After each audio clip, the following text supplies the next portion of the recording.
Hi everyone, I'm Raj Kumar, President and Editor-in-Chief of Devex. This week we'll be breaking down the big headlines in global development and bringing in some top experts to help us do it. If you want to follow along with the stories we're talking about, check out devex.com and subscribe to our daily newsletter, The Newswire. There's a link in the description. Follow us along on Twitter and you can see many of the stories we're talking about today, and we'd love to hear what you think. This is This Week in Global Development. With Colum Lynch, who is, I guess, Mr. UN, Colum is how I'll describe you. You're, of course, our senior global correspondent there based in New York. And I can't think of anybody better to talk about all things UN General Assembly with than you. So, first of all, did you survive the week? I did survive the week. I am here this morning. So I think that's a testament to my survivability. I think it's gotten harder and harder. I don't know how you feel, but it feels like UN General Assembly week each year gets more crowded, more jam-packed with side events and meetings. It is really become, I don't know, like Davos plus World Health Assembly plus COP plus everything kind of just all put together. Yeah, I mean, for years when I worked at newspapers and magazines, I usually spent most of my time inside the UN, so really focusing on the governments. And I mean, frankly, I'm kind of stunned at the amount of activity that goes on outside the halls of the UN, and the amount of sort of firepower in all these conferences and sort of the level of people that they have at them. I mean, we had Andrew Steer, who is, of course runs the Bezos Earth Fund, on our stage at Devex, and we're one of the many organizations that contribute to the chaos on the outside of the UN. We host 3 days worth of conferences and side events and dinners and drinks and all kinds of things. And Andrew, I thought, was really compelling. He was actually referring not to UNGA, but referring to COP, which is coming up in December. And he was saying, you know what, there's the official track, but where a lot of the action actually happens is the unofficial, where you get the multi-stakeholder solutions, where you get philanthropies and NGOs and businesses and others getting together with government. I don't know, did that play out for you as you look at what happened this year at UN General Assembly? Well, it's, there's always the focus on the General Assembly debate, right? And so that's when the world leaders get before the General Assembly call and they give their speeches. And generally they're pretty tedious and they go on for hours and hours and days. They are very useful in the sense of just taking the temperature of where the state of world affairs is at the moment. But apart from that, I mean, there's a lot of wasted verbiage. I mean, traditionally, most of the most important stuff took place in sort of bilateral meetings. Was President Obama going to meet with the Iranian president and begin talks on the nuclear, on some sort of nuclear deal? You had sort of in the past Clinton, meeting with Fidel Castro at a luncheon.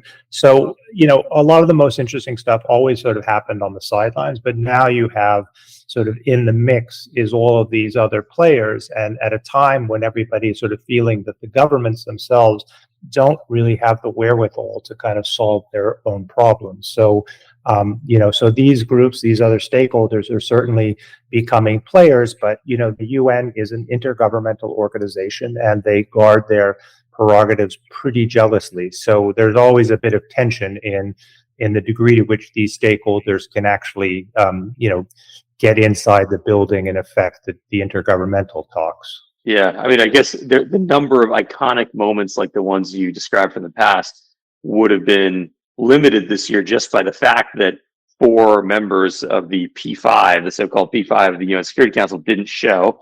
President Biden was the only one. So that certainly limits the potential. And I guess in addition to that, you've got, a big story this week that you covered, an exclusive that you found out about the U.S. position on Secretary General Guterres' plan to put $500 billion a year against the SDGs, which I think just sort of goes to show the fact that the U.S. was trying to block it. It does kind of contribute to this idea that it's not what happens at the UN, it's what happens on the outside, because some of the most powerful members of the UN are actively trying to block the UN from having a bigger role. Yeah, I mean, I think that's an interesting case because essentially what the US is trying to do is that there is enormous pressure from the global south, from the UN Secretary General, to have the United Nations and the UN General Assembly, which is the most democratic institution on the planet, 193 member states. So this is like this is a sort of forum that gives small countries a voice equal to the big powers. And so for the United States, discussing issues about how wealthy countries are going to spend their monies, they're not particularly comfortable with doing it at the UN, and they have been trying quite aggressively to preserve the role of the multilateral banks, the World Bank, the IMF, the G7, the G20, as the real decision makers on these issues. And the global south is saying, we don't have representation there. So that's been a source of enormous tension. And the interesting thing is the Secretary General's proposal for this $500 billion stimulus. In principle, the Americans don't object to it. I mean, but they want these initiatives to play out within the multilateral development banks. Secretary Yellen has been quite active over the last year pushing reform of the multilateral banks, and she wants the discussions to take place there. And they feel that that it's it's a smaller group. It's easier to make decisions. They're not going to get into the kind of disputes with many of the more difficult UN member states that they have at the United Nations. I mean, already, we had a declaration on the Sustainable Development Goals. It seemed to have gone through. All the world leaders kind of weighed in on the importance of achieving them. But a group of 11 countries, including North Korea, Russia, Syria, a number of others, are sort of threatening to block formal adoption of this declaration when it comes up for a vote in the General Assembly in the coming weeks. So, I think that the United States is kind of, it's not illogical that they would be concerned about having these negotiations within the UN General Assembly. Yeah, increasingly the UN General Assembly, as you say, it is a democracy, but it's a democracy increasingly of autocracies. And, just given the direction of democratic decline in so many countries around the world, but you can understand why smaller countries don't want to lose the one venue where they get some voice and some power. And you can see why some of the bigger countries would say, I'd rather not have these decisions made among smaller economies that might be heavily influenced by, geopolitical rivals like China, like Russia, like India, and others. So it's a fascinating thing to watch play out. I feel like one of the big themes this year, which relates a lot to your story about the $500 billion a year, is just that it became clear to many that there isn't going to be somebody on a white horse riding to the rescue, saying, here's all the money needed to achieve the SDGs. And so instead, much of the focus was on the World Bank and the other multilateral development banks and how they can be kind of financially engineered without a lot of new taxpayer money coming to them, but sort of financially engineered to do much more, as well as how do we find better ways to make the development dollars that do exist go further? How do we make this whole enterprise more effective? And I felt like that was an underlying theme. I ran into the president of one multilateral development bank at the UN Secretariat, and he said this was the most practical UNGA he's been to. It felt very technical to him. We were talking about financial reform. It wasn't so high-minded and visionary.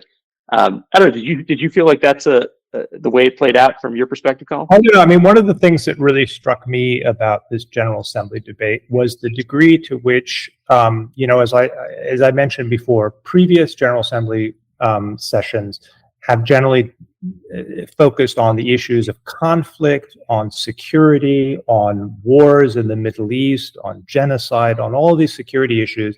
And this is the year where, development is really forcing its way onto the agenda. The U.S. is trying to sort of steer things back into the multilateral development banks, but the Europeans are more flexible on this issue and kind of realize that politically, even though their treasury departments and their capitals may be sympathetic to the U.S. position, that they need to give, that they need to sort of resolve this standoff with the global south. I mean, they're seeking greater diplomatic, political support in their broader conflict with Russia, with the tensions with China, and that they need the global south on board for diplomatic, political reasons. And so one of the reasons, I mean, the U.S. ultimately did not prevail in trying to soften the language on the Secretary General stimulus plan, and largely because the EU and most of the European countries, except for the UK, didn't back the United States. So they kind of were divided on this. But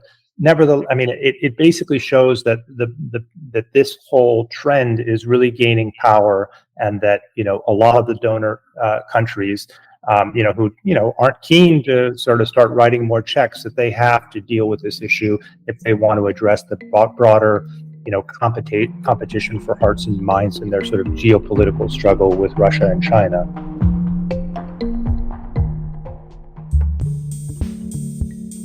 Are you interested in the intersection of business and social impact? Do you want to know how corporate sustainability, ESG, impact investing, and more can contribute to development finance? My name is Advas Aldinger. I'm a senior reporter at Devex, and I've been reporting on these issues for nearly a decade.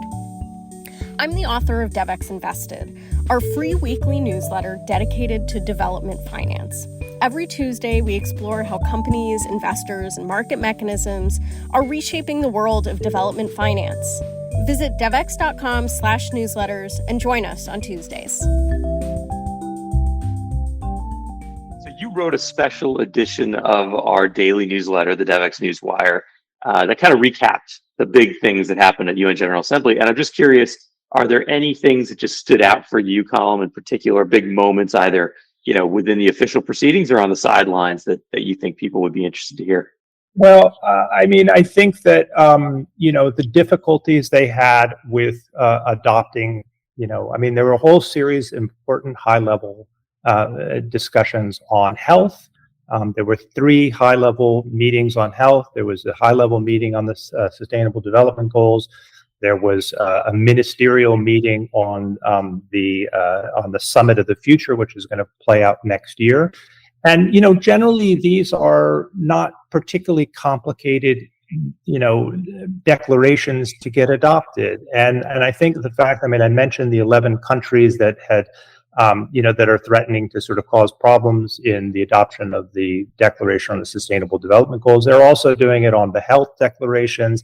And there is also enormous tension in the negotiations on the on the ministerial declaration on the Summit of the Future. So all of this portends a very difficult, very contentious year ahead.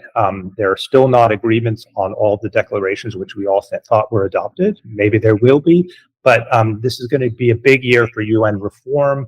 The Secretary General wants to cap that off in September of 2024 with the Summit of the Future. And there have already been signs of deep divisions within the Global South and the Global North over this. So to me, what this General Assembly sort of indicates is that there are a lot of unresolved issues, and that we're going to see some really very difficult fights over the coming months. Yeah, I had one senior executive from an international agency WhatsApp me an emoji of the scream face when I asked about how it was to deal with all of these high-level panels this year. I mean, it really was kind of overdone. If you work in the development and health sector, boy, like, you're supposed to be one day saying the most important issue in the world is pandemics, and the next day it's tuberculosis. I think it was, in a way, destined not to get the kind of high-level support that everyone had hoped that they would get just by putting them all together.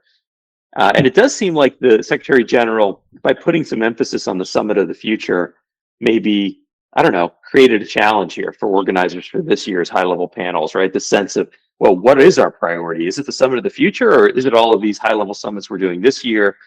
And I guess it now means we're all going to be talking about Summit of the Future, and what can we expect to come from that? That seemed to be at least one topic I heard several people talking about during this past week in New York. Yeah, that's going to be the big discussion this year. I mean, there were efforts to sort of start, because they anticipated that this was going to be a difficult discussion, and so one of the issues that came up earlier in the year was that a number of countries from the Global South, sent letters to the UN leadership and to the facilitators of the negotiations on a declaration for the Summit of the Future, and basically said to them, you got to stop having these formal discussions and meetings. We need to focus on the SDGs. So there's a certain suspicion that, the issue that's most important for the Global South, which is the Sustainable Development Goals, that they have been going backwards, that they're not doing well, and that they sort of suspect that there is a push to sort of change the subject to other discussions. And the Summit of the Future is going to be on a whole range of issues, basically trying to outline a plan to sort of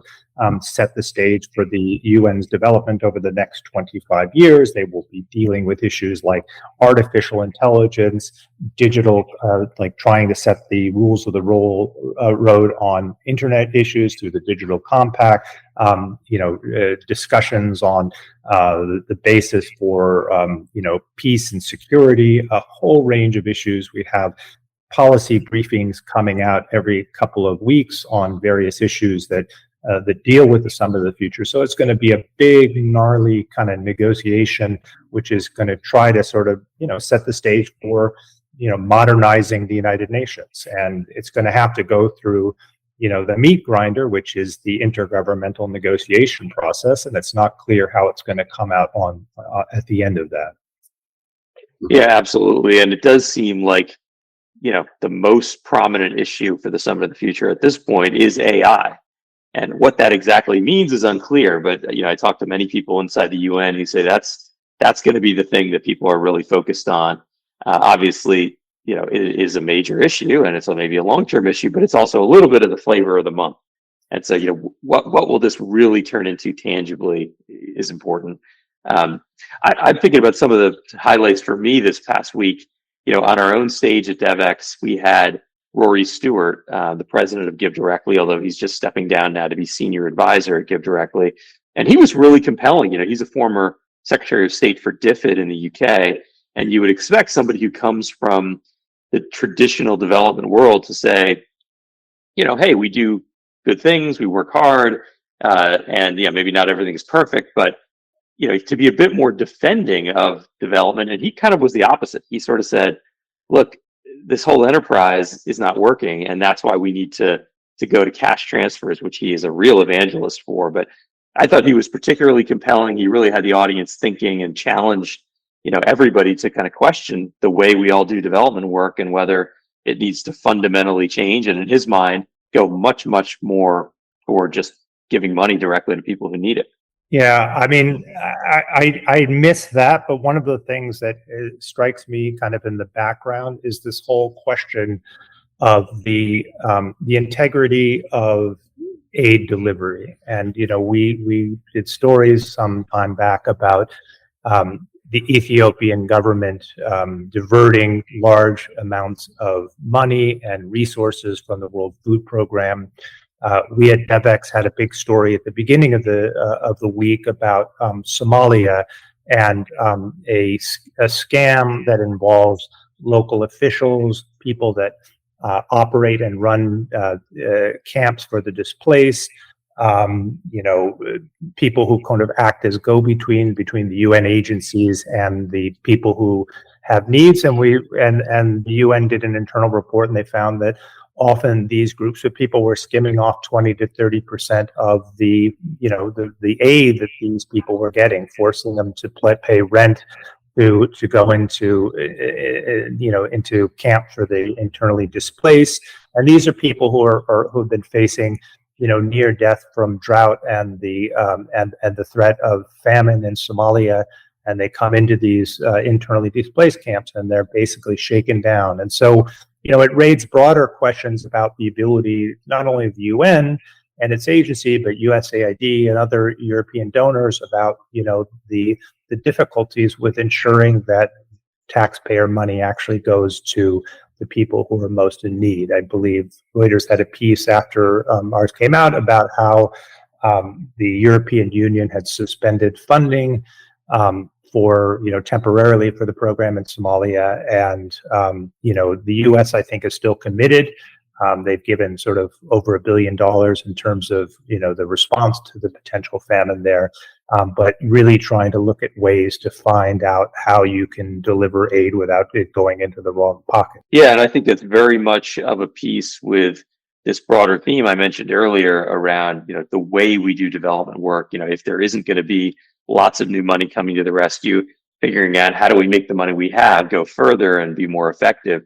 And you're absolutely right. Verifying aid delivery is a key part of that. I was part of an off-the-record session side event, but I can say that the topic of it was exactly this. How do you get more verified data around what's actually happening to aid money as it goes out there and tries to get delivered? And your reporting on this column, which was just absolutely fantastic and so important, I think just puts really into focus Somalia, Ethiopia, but really everywhere that development and aid dollars are spent, understanding, where is it going? Is it getting to the people who actually need it? And there's different kinds of ways money can be wasted. And I think the most prominent is corruption, but there's probably more that just gets wasted in sort of operational overhead and other forms of waste. And getting to better verification of aid delivery is a really important ongoing theme that I think your stories just helped to underline.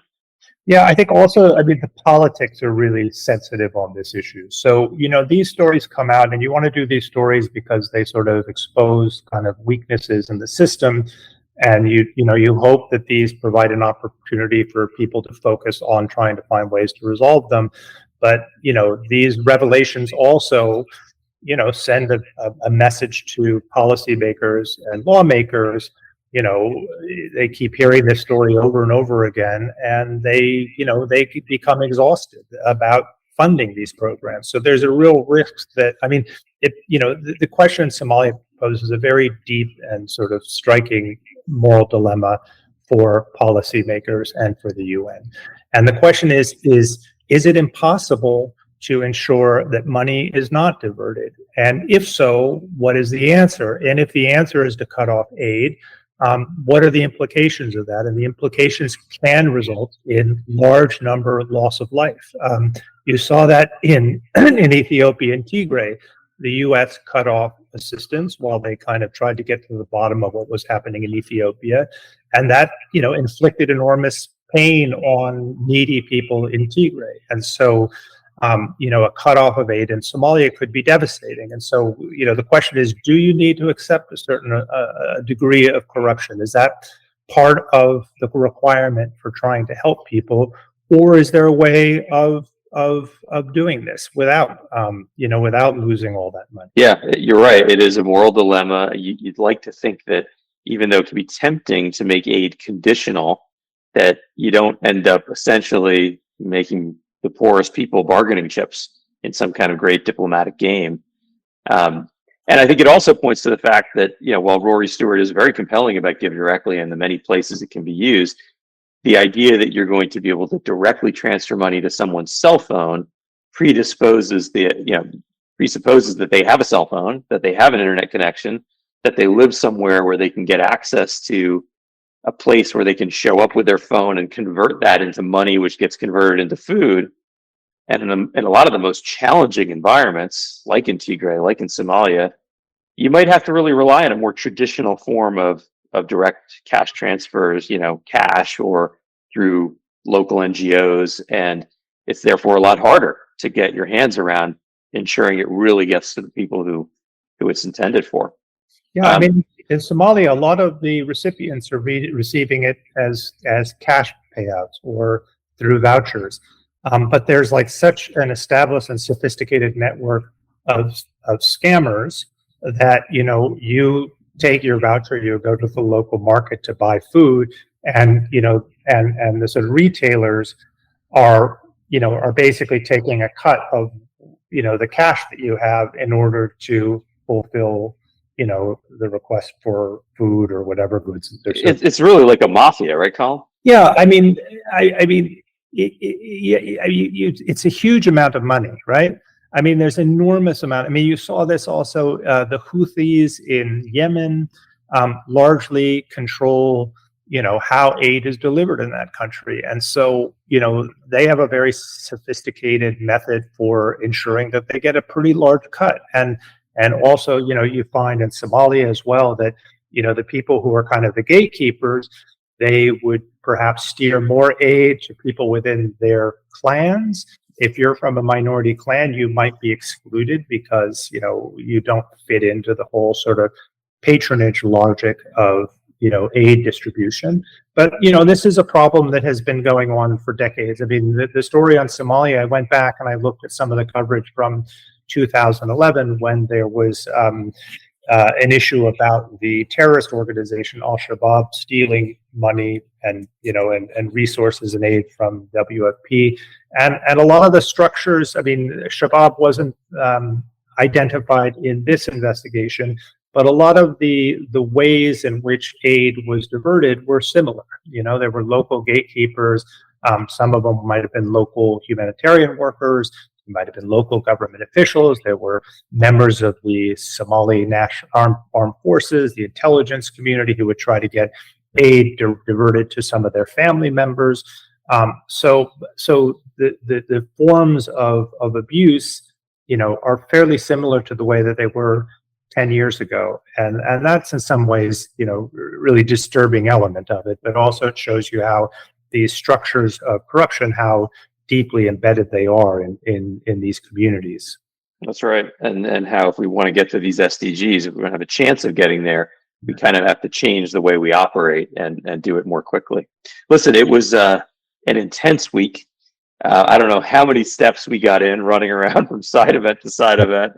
It was really something, but it was also great because it was great to see so many people in the global development community, and many people probably listening to this podcast. So thank you, Colum Lynch, for all your incredible reporting and all your moderating of sessions this week, and for giving us an overview as a real UN expert on what this year's UNGA meant. Thanks, Raj. It was good fun. And my favorite note was the Turkish president complaining in the local Turkish media about all of the brightly colored painting that the UN sort of laid out on the steps leading into the US, which were supposed to reflect the colors of the Sustainable Development Goals. And he thought that they were LGBTQ plus colors, and sort of was complaining about that locally. He didn't seem to realize that they were the SDG colors as well. They are as well. I love the fact that they're the same. I've got my sneakers that I wear sometimes, and I call them my SDG sneakers, and they were made, I think, for Pride Month. So to me, it's a benefit, but I guess to the Turkish president, it isn't. That's a great story. Thank you, Colum. This has been This Week in Global Development.